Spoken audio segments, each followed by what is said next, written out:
Fala pessoal, estamos aqui com mais um podcast.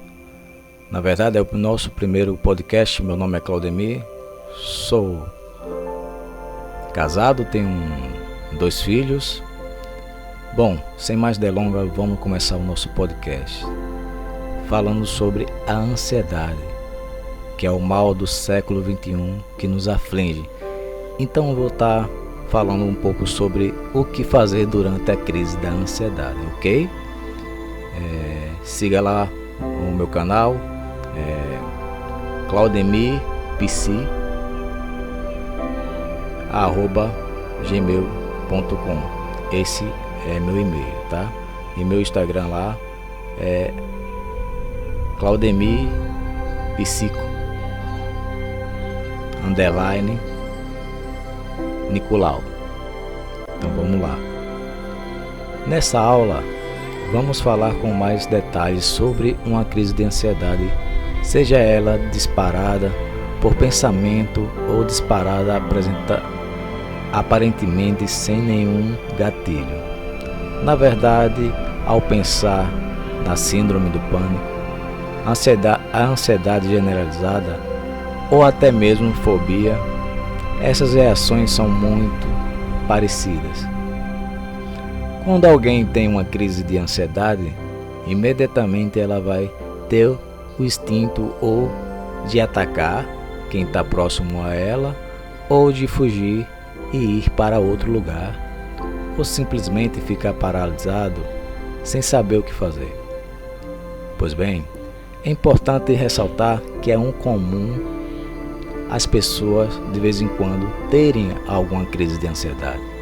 A pessoa pode ter uma crise algum dia, aparentemente sem gatilho, depois não ter mais.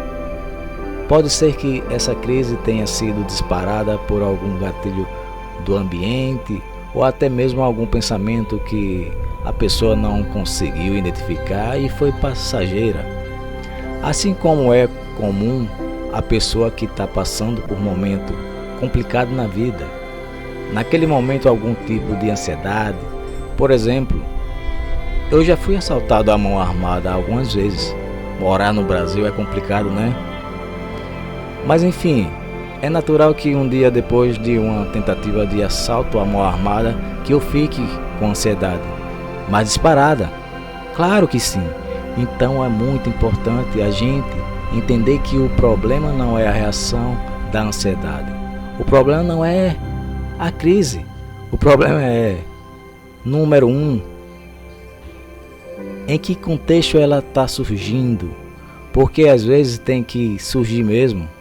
É natural que eu fique ansioso depois de passar por um assalto.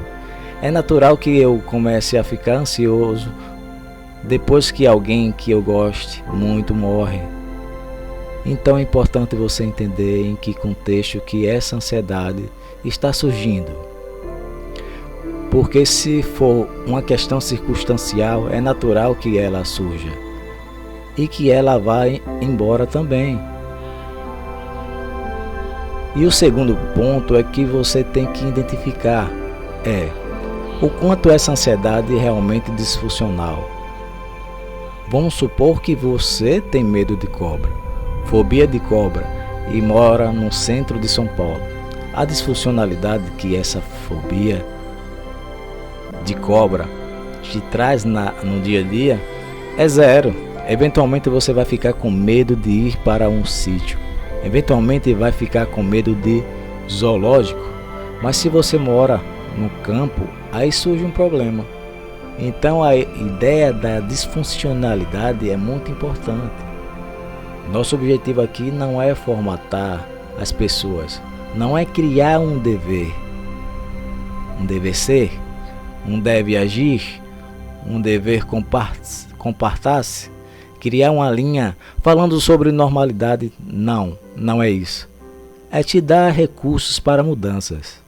Então, se você está tendo uma crise de ansiedade e quer melhorar, está sendo disfuncional, esse curso é para você.